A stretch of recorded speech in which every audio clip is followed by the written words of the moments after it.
Welcome to episode 66 of Reading Between the Reels. Thank you so much for joining us today. If you're a new listener, we're so glad you found us. If you've been enjoying the show, please tell someone about us. Send a tweet, post to Facebook, write a review in your favorite podcast catcher, or just recommend the show to a friend.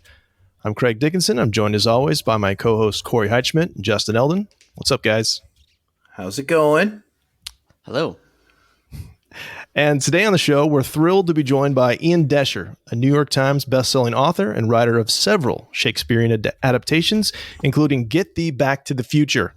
Welcome, Ian. Great to have you here. Thanks so much for having me.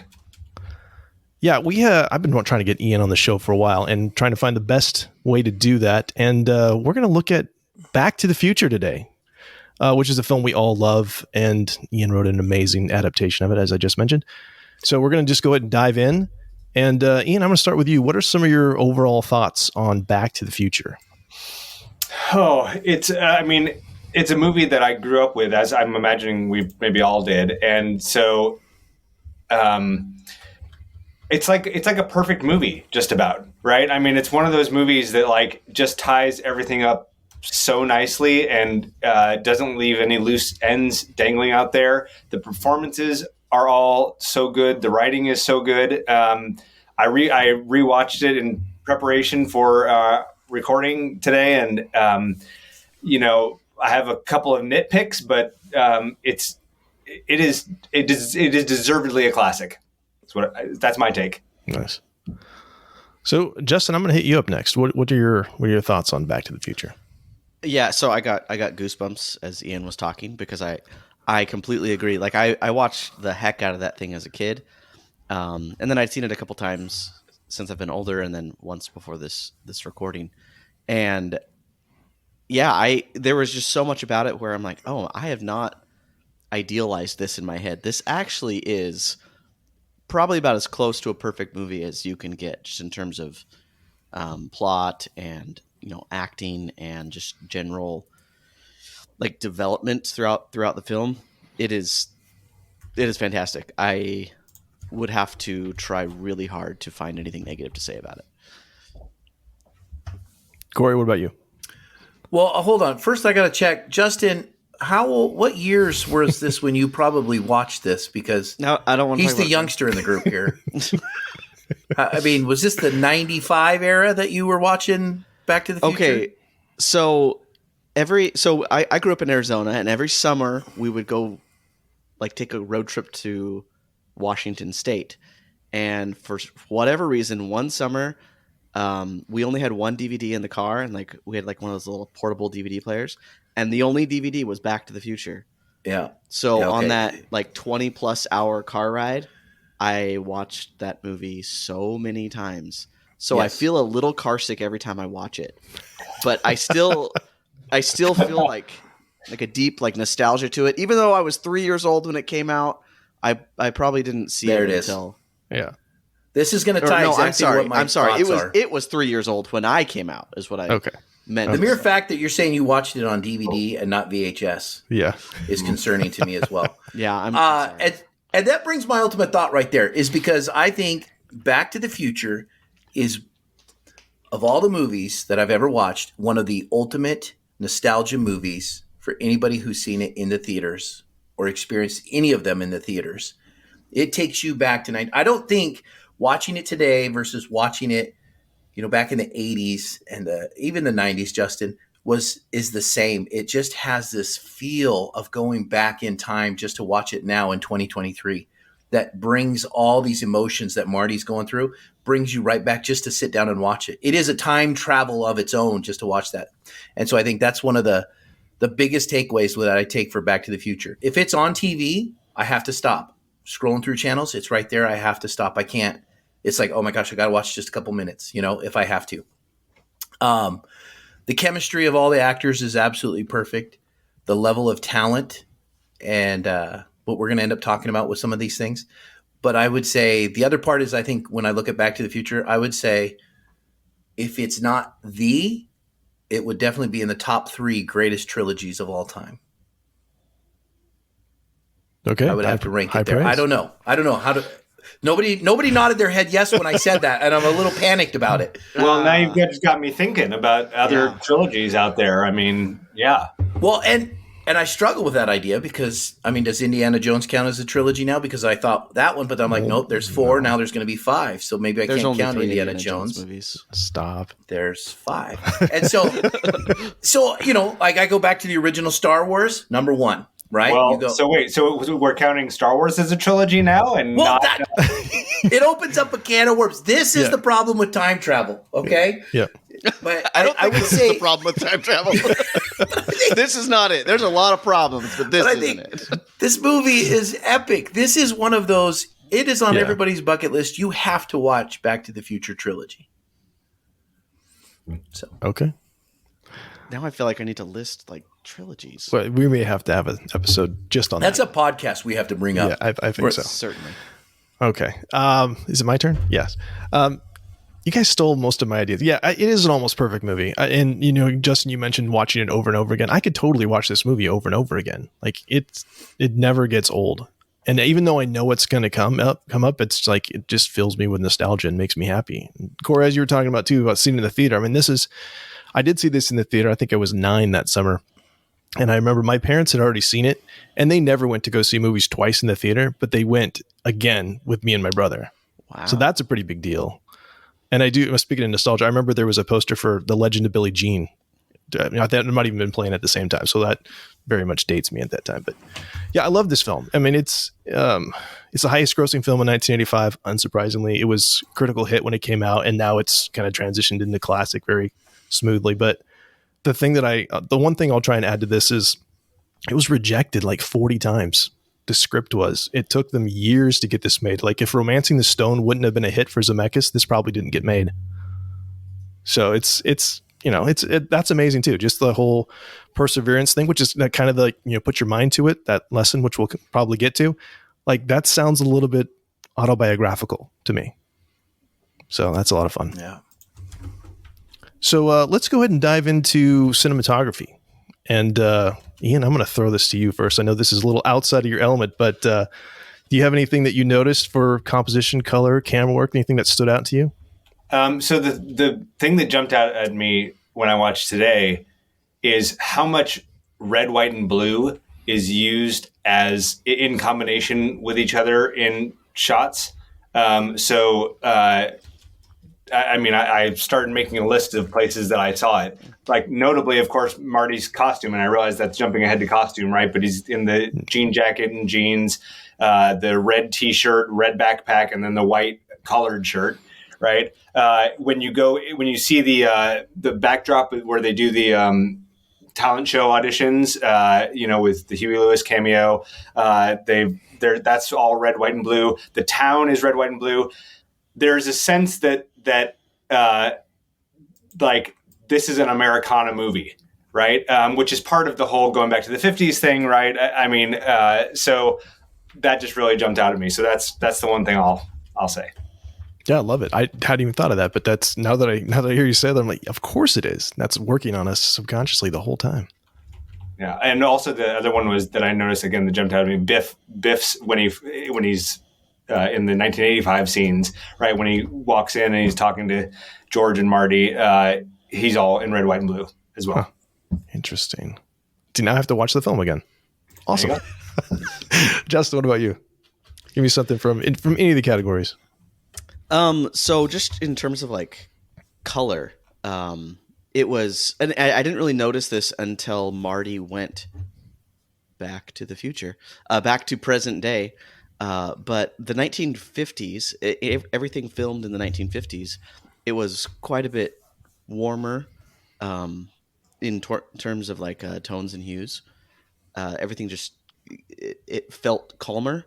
And then when you go back to the 80s, everything was quite a bit cooler. The tones were quite a bit cooler and like a little bit more muted, not quite as vibrant.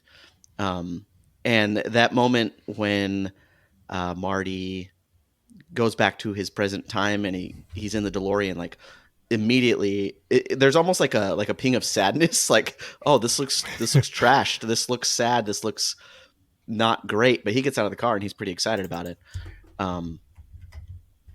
just generally color. There's a huge color shift. Even you're looking at the same scene, the same location, the same object, and it looks quite a bit different in the past to the future or present. Sorry.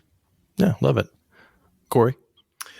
I absolutely agree with all of that. I think the thing that stands out to me, a couple things, you go back into the 1955 time, and I feel like it is more vibrant. I feel like it's more, they do a great job, beautiful job of making that stage and everything they set in Hill Valley just looking amazing. 1955. That was a time travel on your own, just to go back. And I remember the 80s. You always look back at the 50s as that old time, you know. I grew up with my grandparents, and so I think, you know, you always talked about that. I always watched old movies. I always saw that. So it's very nostalgic feeling. And then when he ends up back in 1985, it just feels dingier. It does feel a little dirtier. He crashes the DeLorean in the movie theater when he time travels back, and there's trash and paper floating around. It's just not the same feeling. You know, it makes Hill Valley look a little bit, you know, run down. But to go back into the 50s, you get that nice, I don't know, bebop feel with the music and everything, and so it's wonderful. So I really liked it.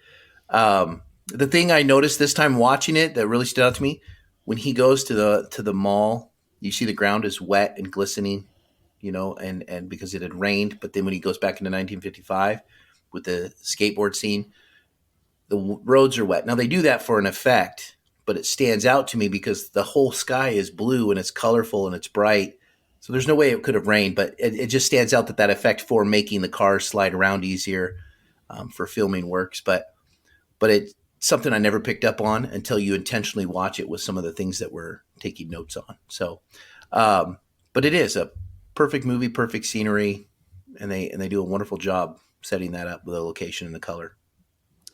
All right, I got a question for you guys. Whenever I watch movies from the 80s, and right now Terminator is standing out the most to me, and just the amount of trash floating around the city, was there a litter problem in the 80s? What's going, or was that just how movies were made? What's going on there?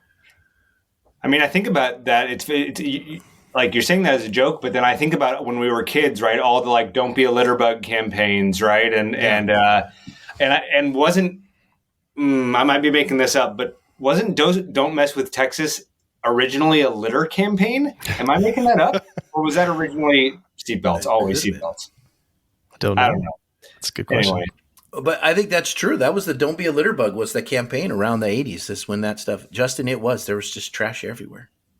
Oh, okay. So I've always wondered, because I remember in Terminator when he originally like goes into the past and he comes back from that sphere, there's just trash like everywhere. I'm like, what's wrong with this city? What's wrong with the world? Okay, that's good to know. It's filthy. Nice. The thing that I want to point out, it's a beautiful film, but the thing that I want to point out was the editing so much with this. There's so many quick shots of close-ups. Just even beginning with the fact that this really slow reveal of Marty at the beginning, like he walks in, the camera's basically on the floor and you see his shoes, and then, you know, the skateboard slides over and hits the plutonium case, which is fun. You get that nice pan through Doc's office, or his house and his garage, essentially. He's kind of merged them together. Seeing all the clocks and all of the product placement there. There's that one clock, which we'll talk about in set decoration. It's like Harold Lloyd. Actually, I'll bring it up now. Hanging from the clock, much like Doc will later. So there's this foreshadowing thing there. And that whole sequence with him like getting ready to play the guitar for the first time, and it's like shot of the gauge, flipping. And then you see the pick and it glistens. It does that a couple times too, but I think my favorite one is at the end. I think it's a masterclass, just showing you what you need to pay attention to when he's trying to go back. We're waiting for the lightning to hit, and you just have things like the cable detaches, then Marty's shoes pressing on the gas, the cable's tearing Doc's pant leg, the hook on top of the DeLorean. It's just remember this. Just keep showing you all the hand of the clock moving immediately. Pay attention. It's genius. Marty's face, Doc's face, and I'm just. Yes, I know what to pay. It's just so great that these choice of these shots, and I don't usually, close-ups are generally kind of boring to me. It's just kind of we have to have them in the film, but the way they're used in this film, I think, is just brilliant, just to kind of convey the urgency of what's happening in that scene. Well, and even that opening scene as it's going through Doc's workshop house, whatever it is, you get so much about the characters, especially Doc, in that what like 2 minute scene as it just pans around and there's so many little tidbits and things and so much character and world building in such a small little sequence. And I feel like every time I watched the movie, I would pick up something new in that just mess of props that they had there. Yeah, there's a lot of stuff going on. So let's go ahead and move down to sound. So we're talking about sound effects, soundtrack, obviously the music, voiceover stuff. So Ian, we're going to start with you. Oh, putting me on the spot again. I was reflecting as I was listening. Oh, it was the opening clock scene. Actually, as I was watching that, I was thinking, this just sounds so good. So there's that aspect of it. This movie has at least 3 of the best like needle drop moments for songs, of any movie. Right, the first Power of Love hit, the second Power of Love hit right after Jennifer kisses him and then goes away, and then the Mr. Sandman needle drop also, right, like that.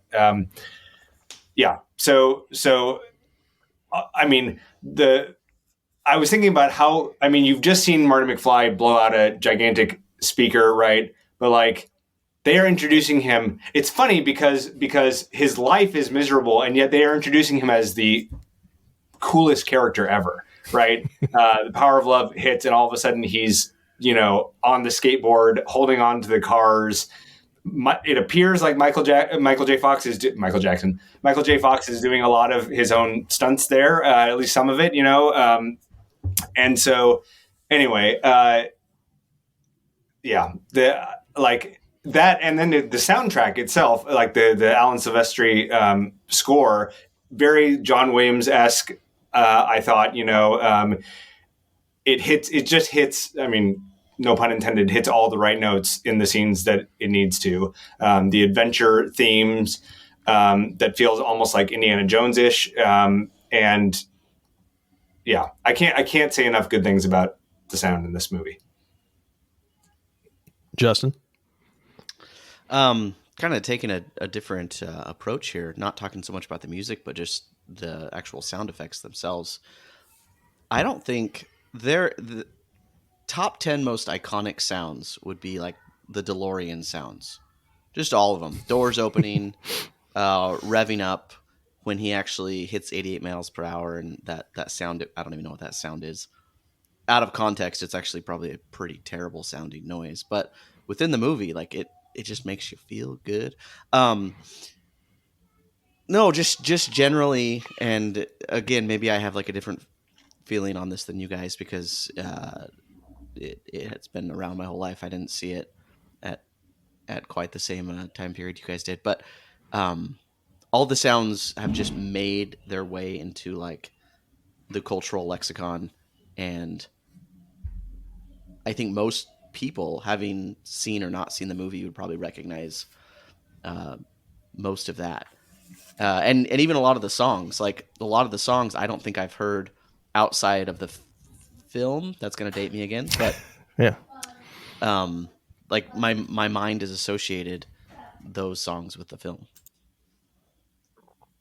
Yeah, I love that you brought up the DeLorean thing too, because I remember at one point I had a coworker that had a DeLorean, and I got to drive it once or twice, and was sorely disappointed because they made it sound so cool. Like the going doors don't sound like that when they open. No, and it looks kind of like it's going to be a sports car, but it's like a Honda.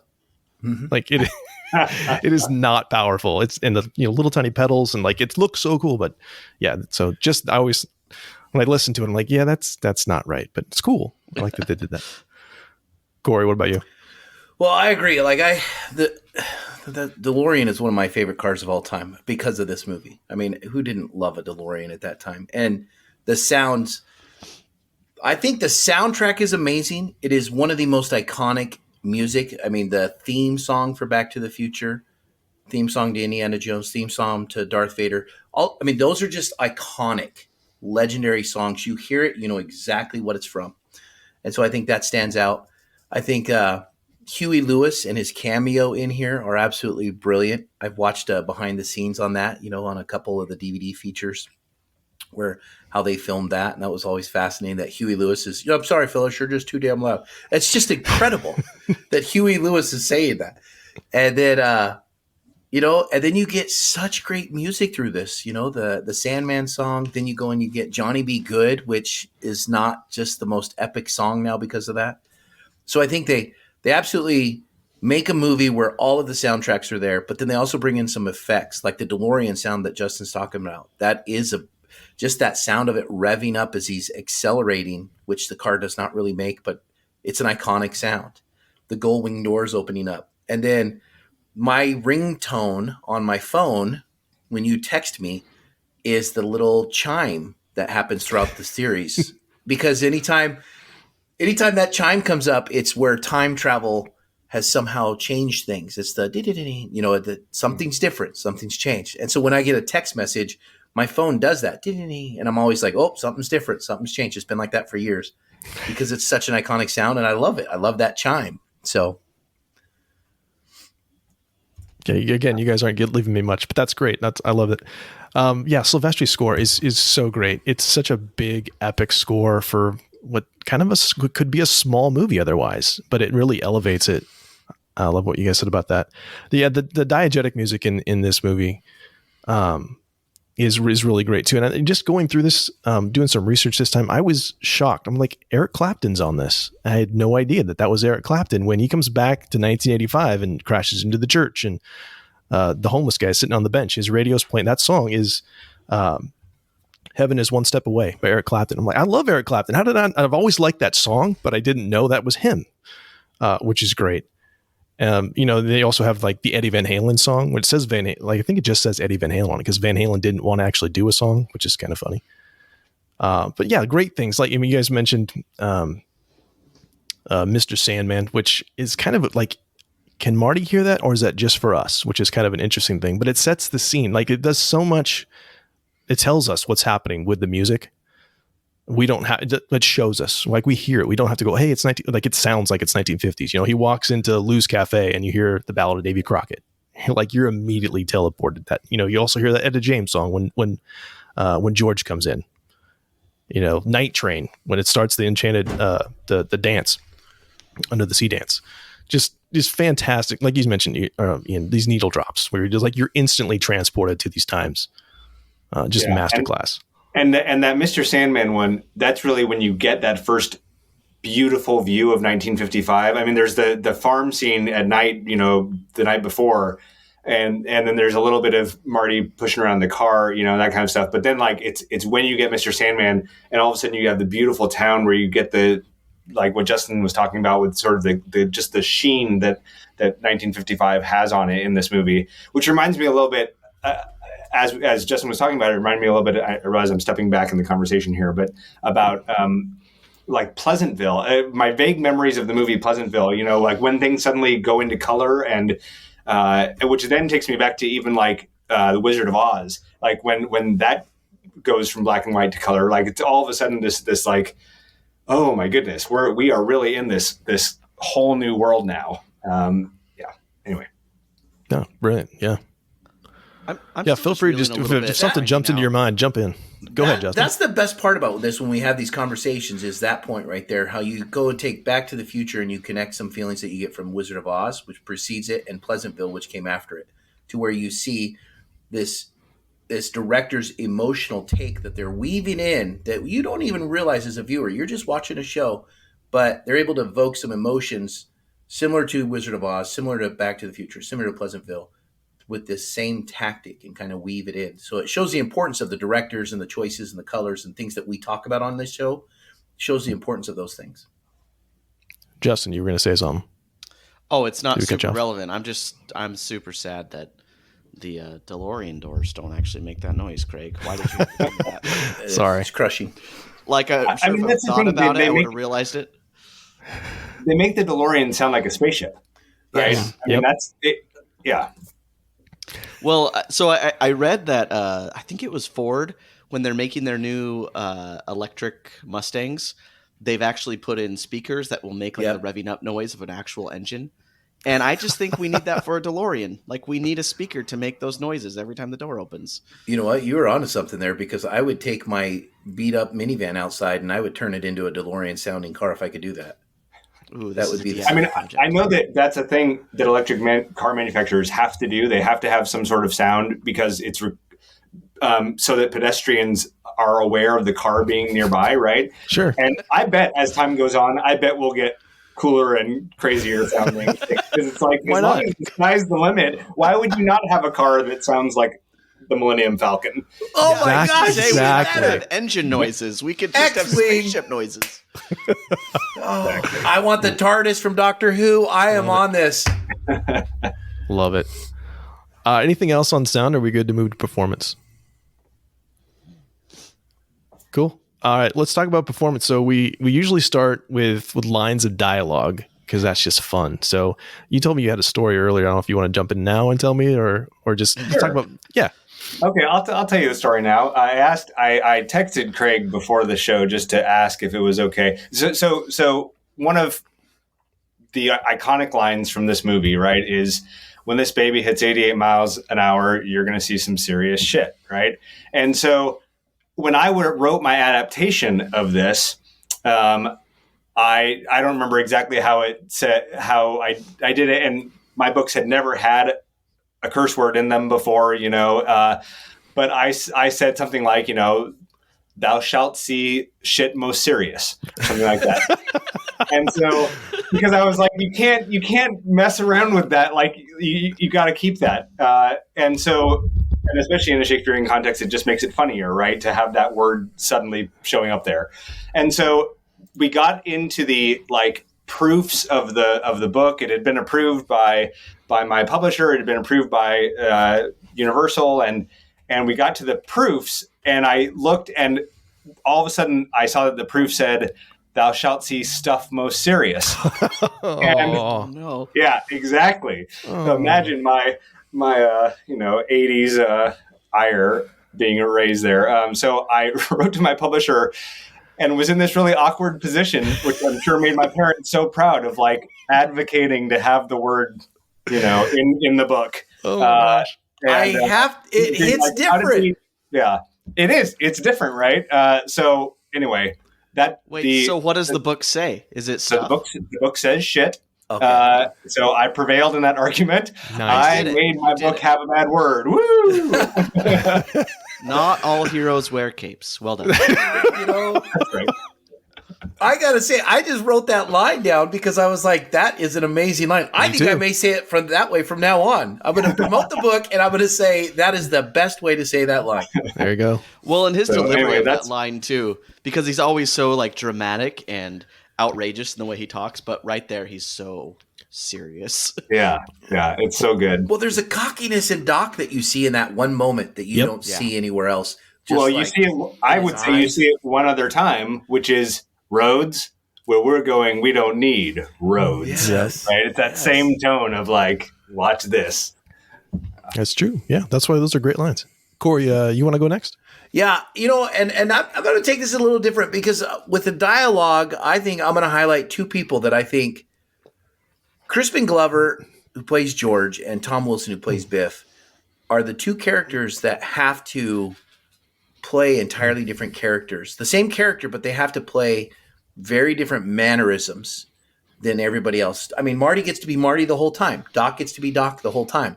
He's a younger and older version, but it's not someone different. But Crispin Glover, the level of being George McFly in high school to George McFly as an adult whose life has turned out not as well, and as Marty's embarrassment to Well, he the actually very does end three. to be the confident, I'm the author of, A Match Made in Space. So it's absolutely a brilliant level of dialogue for them to pull off those voice inflections, to pull off what they do and say and sound and make you believable and not come across cheesy, not come across where you're like, oh gosh, dang, this guy's hard to watch. And even Biff to go and play nerdy Biff at the end, who is now the kind of humbled Biff, is quite different than walking in, grabbing a beer out of their fridge and George, I need you to do my work for me because I work in the office with you, kind of thing, and still riding his coattails. So I think when you look at that, those levels of dialogue are very, very much a large scale of acting that deserves to be noted beyond the two characters that we love and our fan favorites, Marty and Doc. Nice. Justin, do you have a favorite line you wanted to point out? Favorite or one line? of them? Oh, yes. I just Googled it because I had to get the exact wording. But there are so many little tiny lines that connect to other points of the movie, like little, I don't know, like callbacks, Easter eggs. I don't know what you would call them, but you wouldn't pick them up maybe on the first time viewing, or at least I wouldn't. But the amount of times where Marty says heavy, and every time he says heavy, the Doc's like, what? But just that line, heavy. Why are things so heavy in the future? Is there a problem with the Earth's gravitational pull? Like, I love that line so much. Because it's never really addressed. He's just like, what's going on with that? No. So anytime that's mentioned, as well as anytime somebody mentions Marty's jacket and like mentions how he's in port from the Navy or something like that. They never really fully address it. He just kind of goes with it at one point. He just accepts it. I love that so much. Just any interaction between like Marty and the Doc. Their chemistry is so good, and I don't know how many takes they had to do, but I'm sure they had to be laughing off of each other almost that entire time. And then just generally, George McFly, Crispin Glover, he's a creepy dude. Like, he makes you feel uncomfortable. Like, especially in the 50s, I like whenever he's on screen, I'm like, please just stop, just get off screen, please. And he does a great job at being creepy and kind of pervy at the same time. But yeah, kind of like what Corey mentioned, like he plays three pretty distinct characters. Oh, and then that laugh at the beginning of the movie when he's laughing at the TV, that is just disgustingly wonderful. There it was. I love that. Yes, thank you. Yeah, you're welcome, Justin. I'll make that your ringtone. Yeah. I have a couple. I'm just going to give one and then give you guys another chance to round through. Yeah, like I said, I saw this movie as a kid. This line did not stick with me until much, much later. I might have even been a teacher at the time. I'm not sure, but it's when Marty's grandpa, when Marty gets up from the table and Marty's grandpa says, he's an idiot. Comes from upbringing. His parents are probably idiots too. That is a great line. It is such a great line and so true. So true. So many times. So many times in life I've said that. So it just hits differently now. He's an idiot.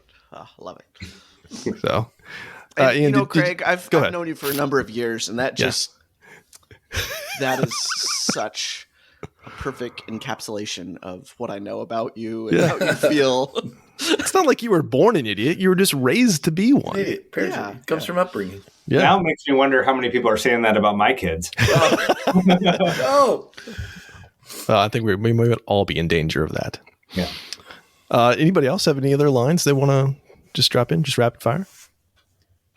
I mean, as long as we're talking about performances, I mean, I will stand up for Crispin Glover being the highlight acting wise of this movie.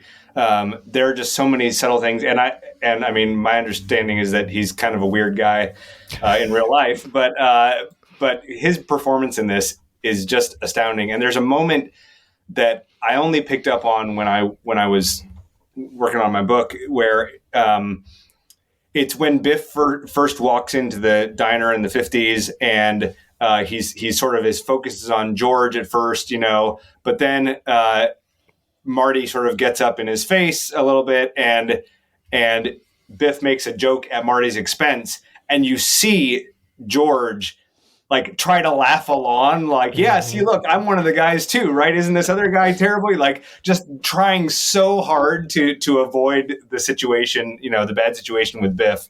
And it's just brilliant, because I feel like that's something another actor might have missed, right? Like the opportunity to do that.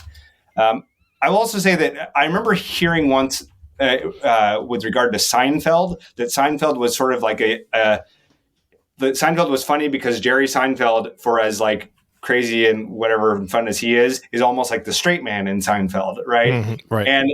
And that's true of Marty McFly in Back to the Future, right? Like as kind of fun and wild as Michael J. Fox can be, and he is at times in this movie, right? But like there is so much going on around him with Biff and Lorraine and George and Doc, all of them that he really sort of becomes that straight man in a lot of scenes. Yeah.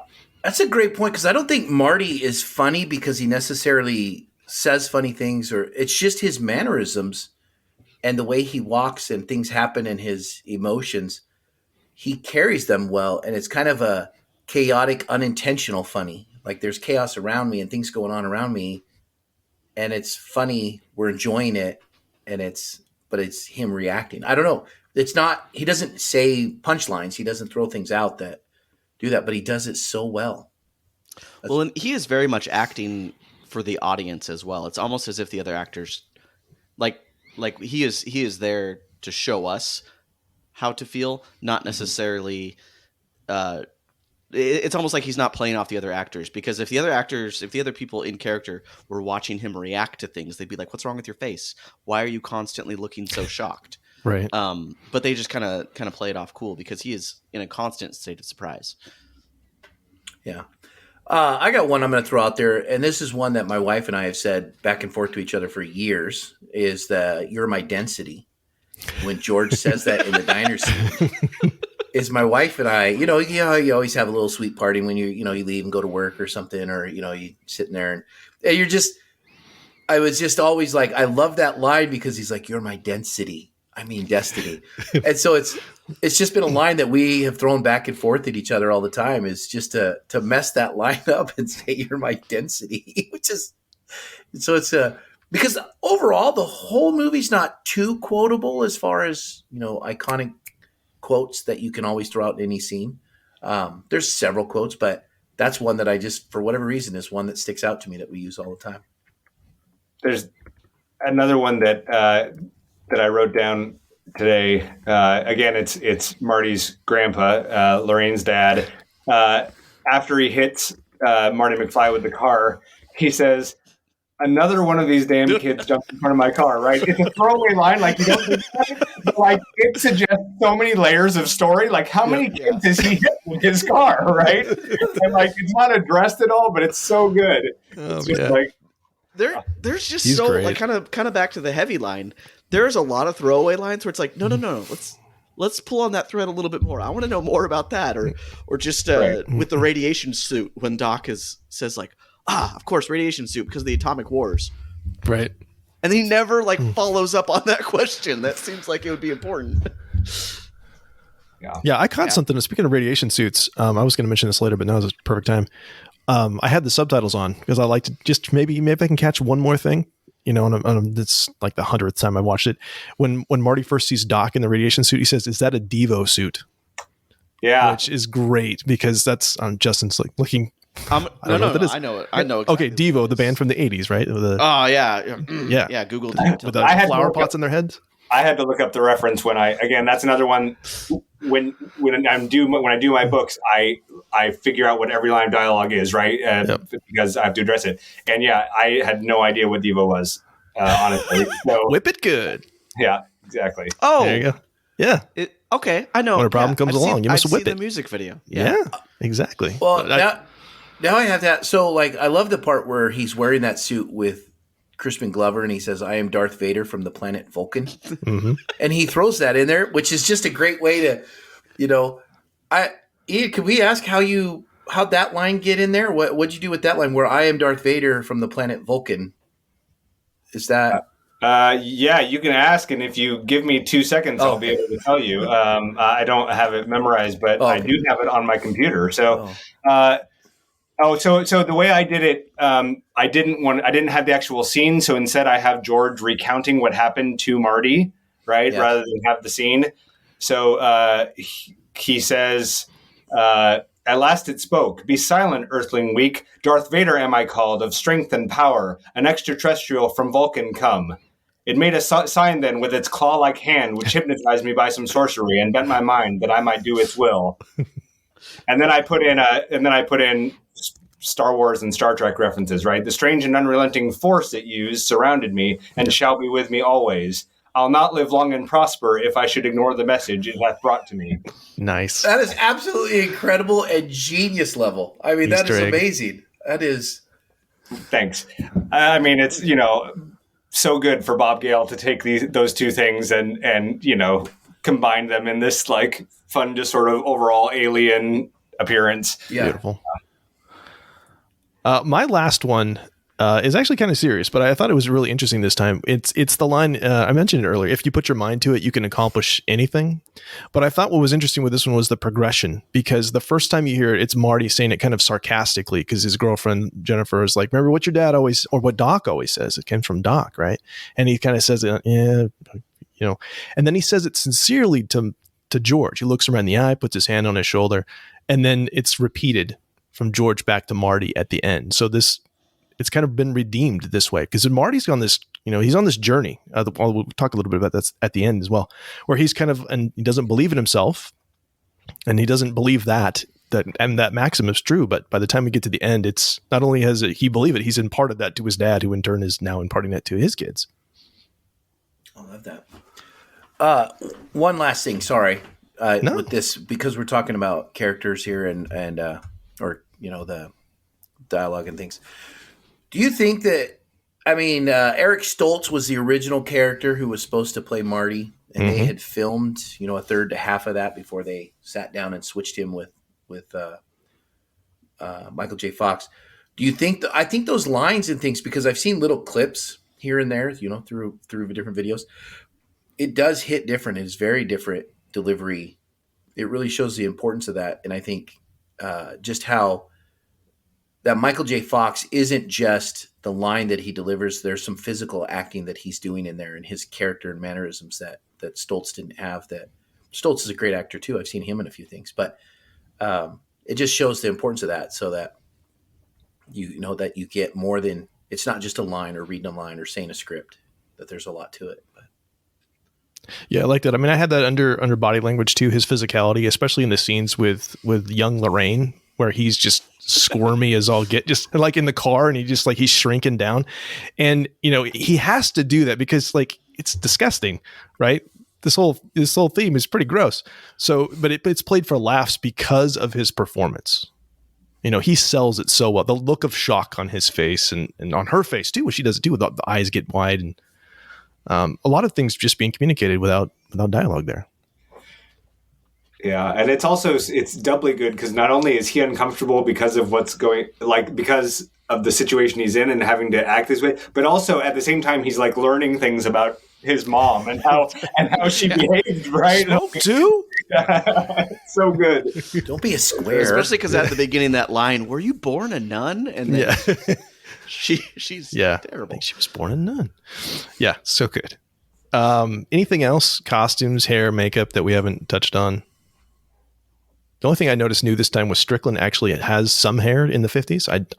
It's always been there, but I just never noticed. Yeah, he does on the sides. Oh. I think go ahead. Oh, no, you're fine. I think that one of the reasons this movie continues to hold up so well is that the 80s scenes, especially I'm thinking about like Jennifer, her hairstyle and stuff like that, it feels like the 80s, right? But the 50s feels timeless because, of course, it's, the 50s was the 50s for the 80s in the same way the 50s is the 50s for us. So, which is a weird sentence I just said. But I think that's why, this movie visually does not feel dated to me. Right. And I think a lot of that has to do with just how classic the 50s looks. And that the 80s are, you notice it in places, but it's not overdone. It doesn't feel like, like Fatal Attraction or Working Girl or one of these movies where the 80s of it is screaming at you. Yeah, it didn't feel stylized when it came out. Like this is like I could walk down the street. I'm from Northern California, which is, this is like supposedly some part of California. A lot of it's filmed in Southern California, but it looks familiar to me as I walk outside. It doesn't look like, where's this weird place we're at? So yeah, the modern time of 1985 kind of fits with 2023. Like you really could have that. That does not have to be 1985. It could be any time, except for his Coast Guard life vest that he wears in 1985. We don't wear those anymore, but no, people wear those. Like, are they coming back? Oh, no, okay. I just saw someone this weekend wearing one, and I was like, hey. Would you jump ship, sailor? I wonder. I feel like we should have gotten somebody's grandpa on this episode to comment on the authenticity of the 50s. I wonder how good of a job they did, because you can all like relate. Craig, you were saying you could relate to how that looked, but I wonder if there was anyone on set being like, in the 50s, it didn't look like that. Is it movies 50s? Which is that's a good transition into setting and design too. It's filmed on a back lot. It's filmed in Universal Studios. You can take the tour and go through Hill Valley. Mm-hmm. Yeah. So there is something very synthetic about it and something kind of sanitized. It's an idealized 1950s for sure. But they make such good use of that set. Oh yeah, it looks huge. Yeah, yeah. But I remember going on certain tours and go through. Hey, there's the clock tower, which is fun. But yeah, a lot of it filmed. I mentioned earlier. I'm not going to go through the list, but Gar Van Orden, who's I'm Facebook friends with, and he listens to the show occasionally, took his kids on a tour. He posted Facebook pictures of like Twin Pine Mall and all of these different places. You can go see a lot of these places, which is pretty awesome. But let's move down to set decoration. Anything in set decoration or props that really stood out to you guys? I got one I'm going to throw out there because I think we always talk recently, last few episodes, about the payoffs, like something that's introduced early on that is a payoff later. And I think if I'm going to talk about payoffs in Back to the Future, it's going to be, how the time periods always go back to 1955. Back to Future 1, 2, and 3, there's always a 1955 in there. And they make a comment about, it's amazing that Biff would have chose that date in Back to the Future 2. And he said, maybe it's a nexus of some universal constant or something, 1955. And the payoff for me is to think, well, what are other things that come up in all three movies? And the diner scene is something that comes up in all three. That diner scene in 1, diner scene in 2, and it's the saloon in 3 is the same diner. And then the clock tower, the importance of the clock tower through each one. And so the set is the same Hill Valley, that same square, the skateboard scene, the hoverboard scene, and then getting dragged by Biff's horse scene. It's the same characters in all these things. That's the payoff. It's the same characters, same families, just a different timeline with the same story of, who's in charge, all these different conflicts they have. And so I think you look at the set decorations of all that, and it's just amazing payoff through a trilogy that is kind of hard to write around, but they do it so well in this. Like, it's interesting to see how that has changed through the time periods, and you can stop and pause and look at it and be like, okay, they changed this. The clock tower looks a little different. That building looks different.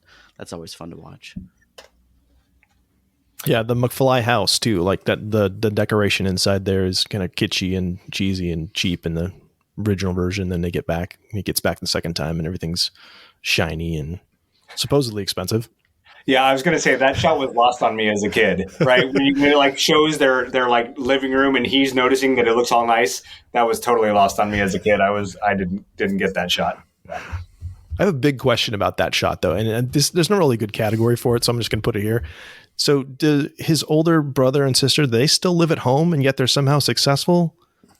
And it's like 10:30 it's like almost 11 o'clock. And he's like, I always wear a suit to the office. And I think it's a Saturday. I don't know. I'm really confused. Weekend and he's going to work. Like, we're going to assume he's the CEO, so he can go in whenever he wants to. Yeah, okay. And he lives somewhere. He lives in his mansion somewhere else. He's just stopping by for breakfast with his parents. Yeah, I'm good with that. Good question. Yeah. Fun prop thing that I'm fairly certain. So I've seen Everything Everywhere All at Once a couple of times now, and I'm pretty sure, I don't know if you guys have seen that or not, I'm pretty sure that at one point No, none of the three of you have seen it. I've seen It's it. on my list, but I haven't We're seen going it. to stop the recording of the podcast right now. I'll see you guys back here in like 2.5 hours. Do yourselves a favor.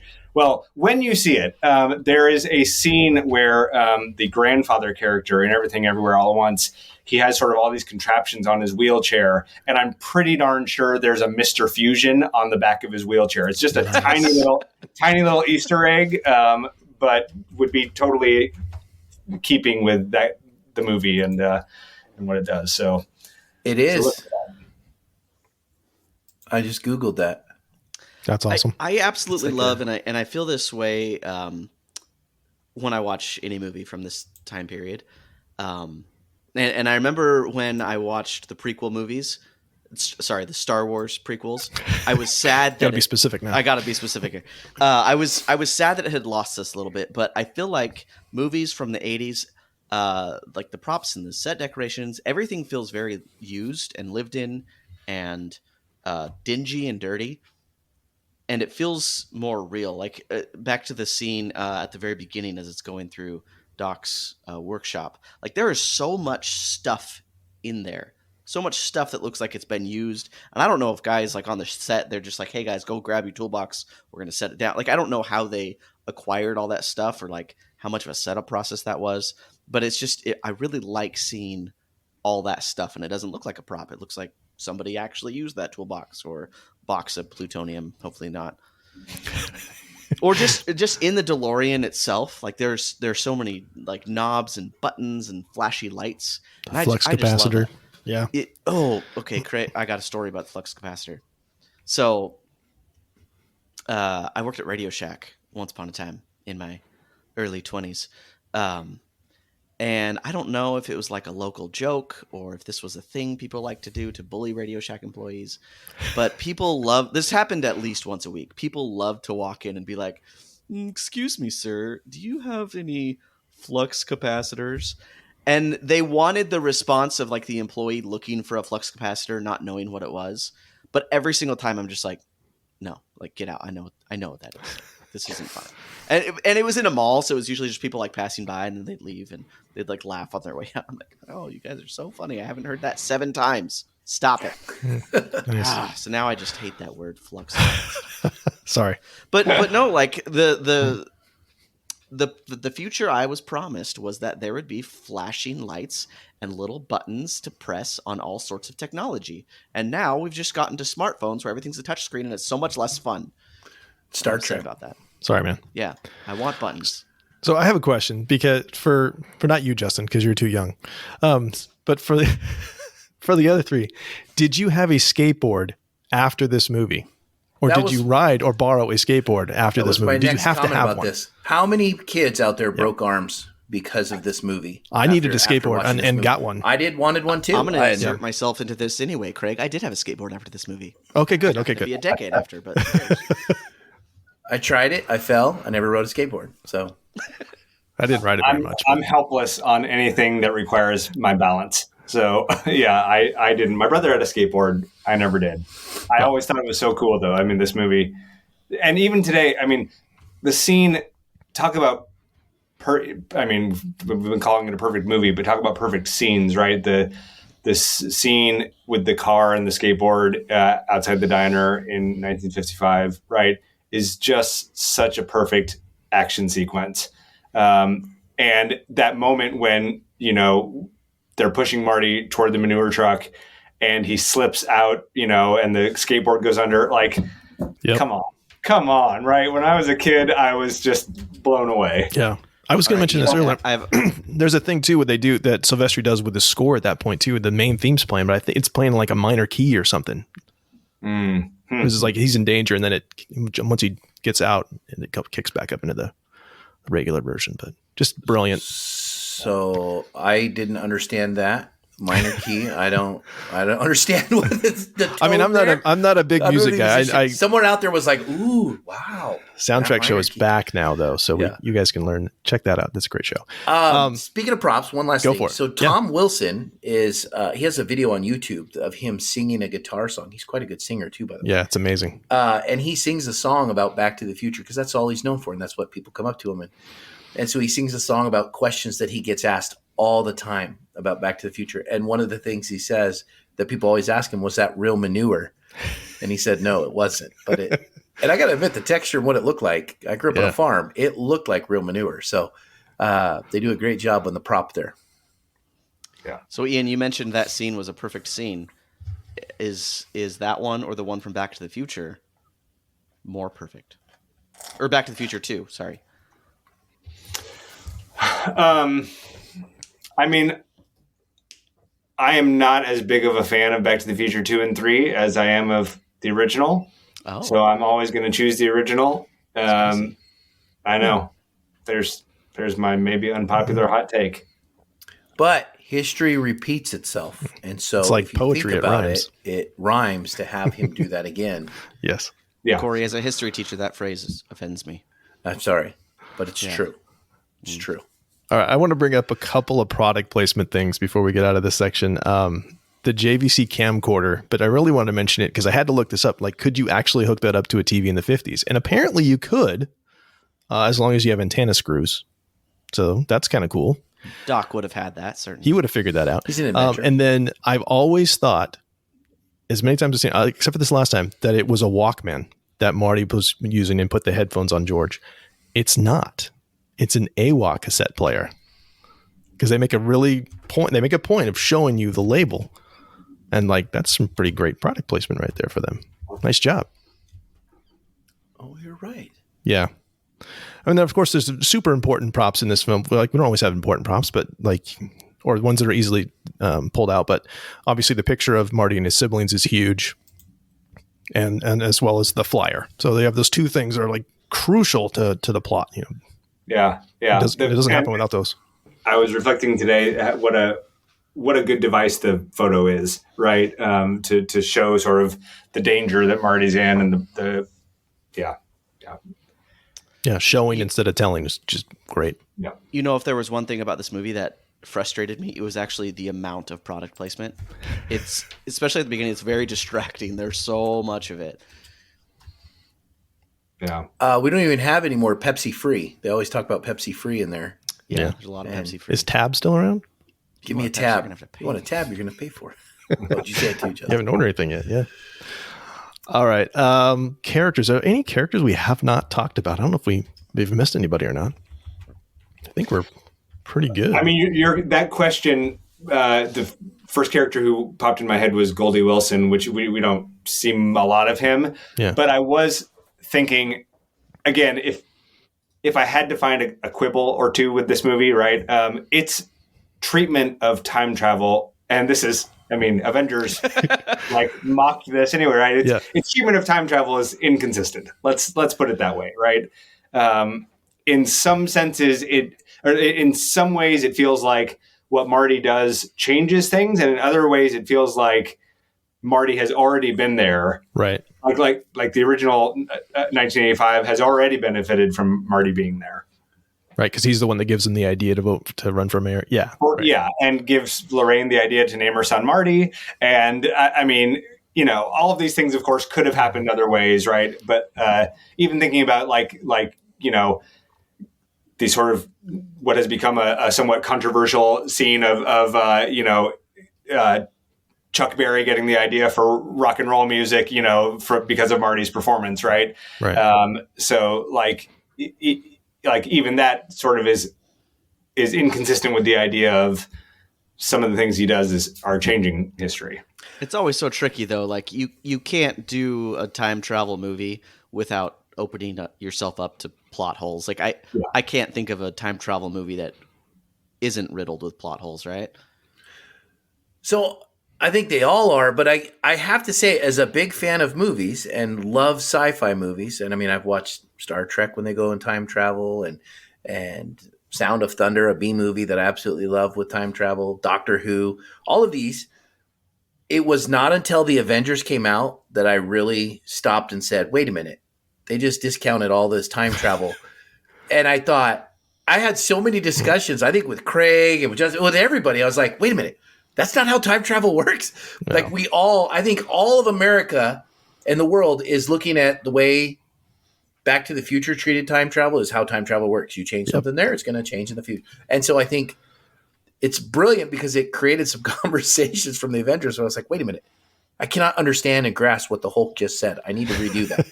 And Avengers has some funny logic with that too. Like the directors and the writers argue about where Steve went and how he shows up at the end. But there's always it something. doesn't work no matter. Yeah, it doesn't work. Well, they didn't disagree. Whatever. I had one thing that I thought was interesting because I've always wondered how old Doc Brown is supposed to be. And so Christopher Lloyd is about 47 when they're filming. And so I guess he's supposed to be late 70s in the 80s. I guess. Because he looks exactly the same in the 50s, which is funny. And then, of course, they played it off as a joke in the second one where he, got the face peel and stuff. And he was on an episode slightly different of Taxi a few years before this. And he was on Taxi. He was a regular on Taxi. And he was a cab driver, and he was talking about seeing the future and time travel in that. Oh, nice. And he had brown hair, dark hair. Anyway, it was just very different. And then I was thinking, wait, just 4 years later, he's doing Doc Brown. It's a very different feel, but... Corey, I think this is the perfect time for you to have some sort of theory. This is usually where something comes about, some conspiracy within the movie. A fan theory that Corey makes up on the spot. Theory, yeah. Here's my fan theory. You got it? Are you ready for this? I have a fan theory. The guy who was supposed to originally play Marty, Eric Stoltz, was in Back to the Future, but because Marty went back in time and changed things, we have a new version. Because George was unsuccessful, now George is successful. Yeah. And the fan theory is that there's two Marty McFlys. And Corey, I love Marty changed it. There you go. I will say this. So we've been rewatching the show Fringe in my house because my kids had never seen it. And Jody and I hadn't seen it since it first aired. And there's parallel universes in that. And in the parallel universe, there is Back to the Future starring Eric Stoltz. We watched that just the other day and I was like, what great timing. And I had got to explain, hey, there's the thing. So in a parallel universe, Corey, that movie got made. Someday we're just going to have like a spin-off podcast where we just talk about fan theories. I love it. You just do that in the Facebook group and leave it there. All right. Hero's journey. Let's talk about the hero's journey, Marty's journey in this. Ian, I'm going to come back to you. What do you think about Marty's journey, his character development? You guys doing this podcast are more up on your hero's journey than I am. So I had to do some Googling of like, remind me a little bit about what the hero's journey is.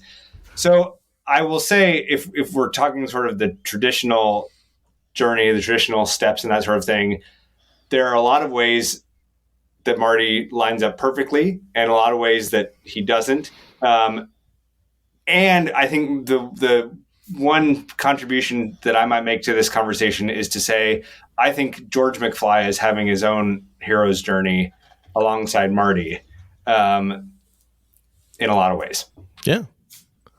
I mean, I didn't go through like all of the steps of the monomyth or anything. I just really liked the fact that Marty's kind of learning to believe in himself because he takes on a mentor role, that he takes that on to become his own, to go on his own journey. Like he can't finish his own until he kind of steps out of himself to mentor George. I thought that was an interesting kind of switch of things. The one part I thought on the heroes stuff on this podcast. Thanks.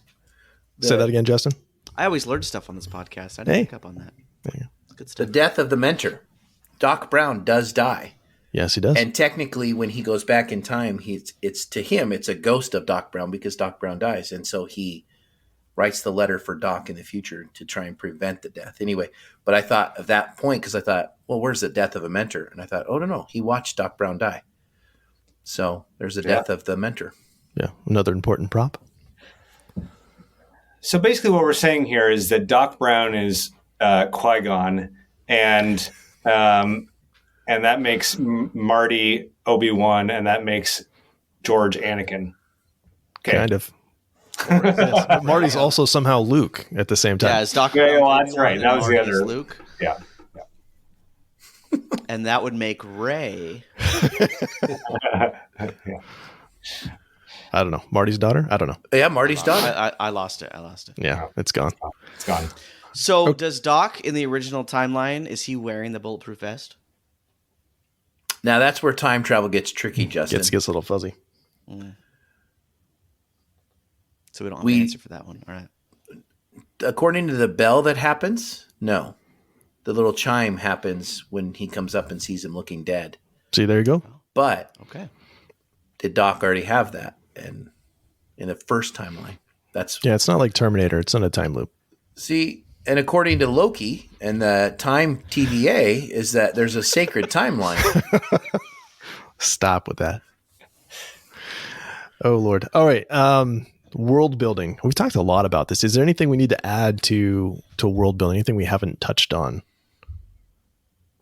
I mean, I don't know if there was that much product placement in the 80s or not, but No, but I think the payoff, though, that I mentioned earlier is the world building. The fact that they have these same scenes, the clock tower, the diner, the Hill Valley Square, that repeat themselves through 3 movies and do it in a way to where you love the movies. Not all of us, but where you love all 3 and like to see that payoff come out and still be a world building, throughout 3 different generations. yeah, it's something similar. I just mentioned the fact that the movie rewards you for paying attention. And I always love that. Lone Yeah, Pine this is Mall. not a movie you can watch while being on your smartphone. Yeah. Gotta put your phone down. We need more of these. Get off your phones, kids. All right. Final thoughts on Back to the Future. Ian, we're going to start with you. Oh boy, I don't know that I have much more to say than what I've said. The time travel, I said I had a quibble about how it handles time travel. I will also say that it doesn't matter, right? It doesn't matter, and it doesn't hurt this movie. And it makes me think of the scene in, I think it's Austin Powers 2, where he goes back in time and he has the little conversation with Basil Exposition, and Basil Exposition is basically like, I suggest you just don't worry about that. And then he looks to the camera and he says, and that goes for you too. Right? It's like, that's a little bit what I feel like this movie is doing. Like, you know what? Let's just enjoy this. Absolutely. Somehow Palpatine returned. Justin, what about you? Final thoughts on Back to the Future? I'd agree. Unfortunately, sometimes when I'm prepping for this podcast, I look at the films almost as if I'm trying to review them and not necessarily look for deeper meaning. So I have to get myself out of that mindset. But unfortunately, I didn't for this film, and I tried to be really critical of it. And it's just so hard. Like, there's so much attention to detail. Whoever was in charge of making sure things lined up on set did a fantastic job, because you notice so much more every time you watch this film. Like, it just goes deeper and deeper and deeper. And then it only expands further as you watch 2 and 3. But I mean, there's a reason this film and this trilogy is a classic. Like, it is in every single one of these categories that we talked about. It is solid. It's not lacking at any point. And at no point in the movie do you feel bored, even after dozens of rewatches. Yep. You are engaged and interested in the characters and just all of it. It's fantastic. Corey? I'm going to echo what I said in the beginning. This movie is all about nostalgia and feeling instantly teleported back as you watch it now. For those of us that were able to watch it in the theaters or when we were kids, you instantly get time traveled back to that moment. I think newer generations just appreciate it because it's just a good, fun story. It holds up well. And I think when you look at Back to the Future, the references it has in pop culture, popularity, Big Bang Theory, the Avengers movie. I mean, the way that it just has become part of who we are. Chicago Cubs finally winning a World Series. How epic that is. I mean, all of these things, 2015 actually happened, and we were all talking about Back to the Future then. I just probably got rewatched. That movie got rewatched probably around that time more than any other. And then Michael J. Fox and his struggles with Parkinson's and seeing how heroic he's been and how forefront he's been throughout his career and how beloved him and Doc are. You know, just the way that they are as characters is absolutely wonderful. They just had a show they did a while ago where they were on it together and they came out and hugged. I'm not kidding. I'm a 46-year-old man watching this from this movie that, you know, these characters, and I was watching, I was tearing I was like, oh my gosh, look at this. It's so emotional, you know, because it's such a beautiful duo to see. And so when you watch that, you feel that, and you just love these characters. You love these actors who did this. Michael J. Fox, just saw an interview today with him on TikTok. Someone was playing where he was just a couple years ago was in the house, went into the living room and was flipping through the channels, and it was on. And he sat down and watched it. And his family was like, "Where's he been?" He's gone for 30 minutes. They came in and found him. "What are you doing?" "I'm watching Back to the Future." Yeah. And he goes, "Man, this is such a great show." And so he just loved it. And it's, here he was in the movie, but he was enjoying it and loving it. And so it just shows you how important this movie is and how this is such a popular, I'm going to say probably best, if not the best, one of the top 3 trilogies of all time. It's back to that. Yeah, I love this movie, and I think most people do. Like, it has so much heart in it, and we love these characters. It's so well put together. And something I was struck by a couple of rewatches, because I watch this multiple times a year, was that there's really not a villain. I mean, Biff kind of is, but not in a way that's like you can't beat him. The real antagonist in this film, the only time there really is an antagonist, I think, is in that last scene where it's actually time itself. Not to go super esoteric on you, but really, I mean, he's got one chance to get, the DeLorean to hit the lightning bolt and all that stuff. And that's the only time where there's really like, this is a thing I don't know if I can beat, is that. And I think that also lends to the fact that we all can kind of identify with that, and we just feel good. Like, we all are struggling with time is the only enemy we really can't fight. But it's so sweet and such, like I said, so much heart. It's hard not to love this movie. Well, and how true is that, right? Time is the only thing that we can't beat. It's the thing that's going to get us all in the end. Yeah. All right. Ian, before we let you go, is there, hold on, dude.